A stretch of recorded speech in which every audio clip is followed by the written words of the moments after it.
A wave of fear swept all across the state of Washington. Hawkins was last seen Monday evening when someone was abducting young women. It's hard to say whether there's any foul play or not. There was incredible pressure on law enforcement to find the person who was responsible for causing these women to go missing. It was an ultimate challenge. Thank you very much for calling. Anything, sir?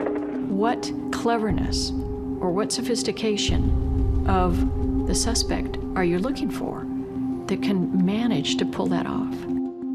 There were no clues whatsoever. I mean, it's kind of remarkable that nobody saw anything, but Lake Sammamish was another story.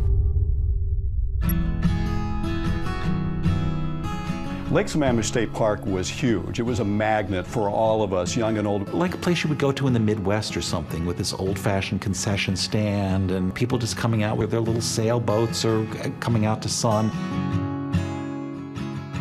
July 14th, 1974, the place was absolutely packed. There were 40,000 people there. A number of people that day at Lake Sammamish were taking photos and shooting film. Little did they know the police would want to review this footage.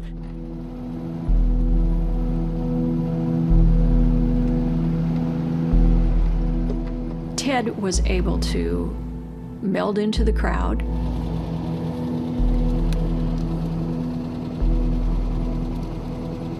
He was wearing casual beach-type clothing.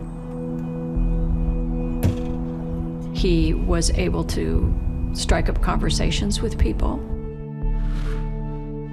He was able to convince Denise Naslund and Janice to help him with the ruse that he had a sailboat, that he had his arm in a fake sling.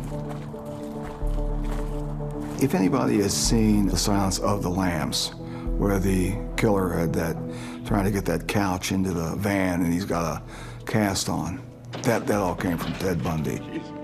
Can I help you with that? Would you?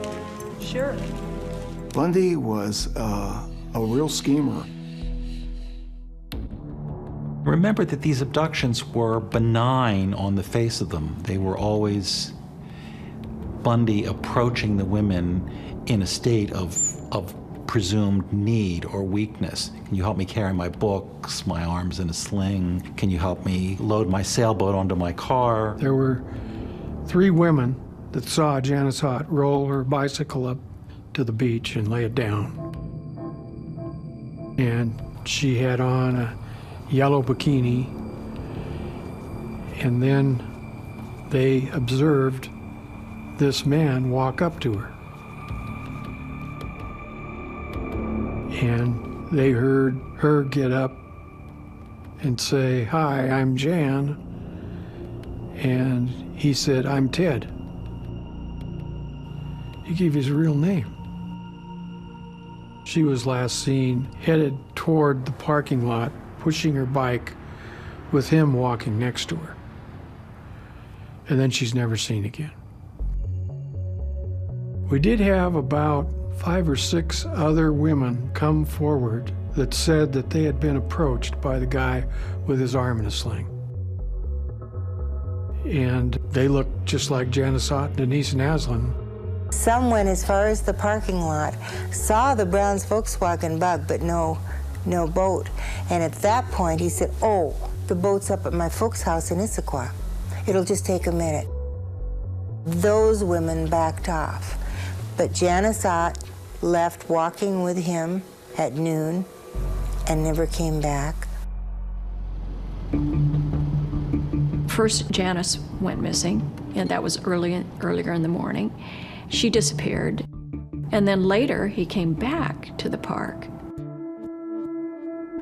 The time difference, one was about 10, the other was about 4:30. McCartney and Wings, Junior's Farm, KJR, Seattle, and Kevin O'Brien at 4:09. It was a Sunday afternoon, and my buddy and I had this great idea. Well, hey, let's take a break. Let's go down to the lake. Maybe we can grab something to eat. And we noticed off to the side this guy just a few feet from us standing in front of the women's bathroom, and he was dressed in nice casual clothes But the oddest thing about it is he had a cast on his arm. It's 417 KJR Seattle, and you're So we were going to, actually, being a couple of smart aleck teenagers, we were thinking maybe razzing the guy a little bit, but it turned out it was our turn to get ice cream. So we, lost track of the guy, didn't think anything more about it. And that's when Denise Naslund was abducted. Those abductions were very brazen and in front of literally thousands of witnesses, but the witnesses did not know what they were seeing. With regard to Denise Naslund, her car's in the parking lot. Her purse is still there. Her keys to her car are still there. But she's not. She's gone. Who does that? He wasn't satiated with just one. I think he was trying to make a statement that day. For Ted, the thrill of going back to where he had been successful in the morning and being able to abduct another woman was probably very exciting for him. It was almost theatrical the way two women disappeared. It was as if the stakes of the story had been raised in this dramatic way.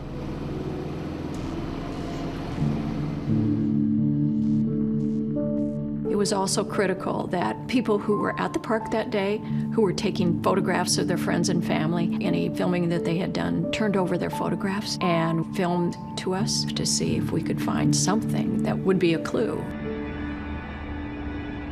The Lake Sammamish abductions would come back to bite Bundy. People saw him, and he identified himself as Ted. There's a Ted, and he drives a Volkswagen, and he's handsome. And from the witnesses that saw him were composite drawings made.